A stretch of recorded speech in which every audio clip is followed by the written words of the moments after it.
First things first, preheat your oven to 425 degrees. This perfect temperature will give our turnips the ideal texture and color. Now, let's move on to the turnips. Peel and cut approximately 2 pounds of turnips into 1-inch cubes. Once you've prepared your turnips, take a large mixing bowl and toss the turnip cubes with 3 tablespoons of olive oil. Next, drizzle 3 tablespoons of honey over the turnips. The honey will caramelize during roasting, giving the turnips a delightful sweet glaze that complements their earthy flavor. Season your turnips with salt and pepper to your liking. A generous sprinkle will do the trick. Remember, the seasoning will enhance the natural flavors of the turnips and balance out the sweetness of the honey. Now spread the turnip cubes in a single layer on a baking sheet lined with parchment paper or lightly greased.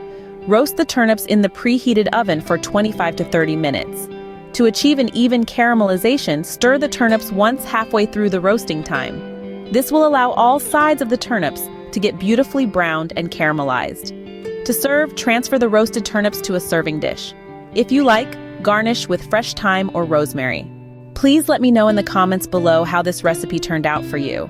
As always, the recipe is in the description. Don't forget to subscribe and help Magnolia Moon reach 1,000 subscribers.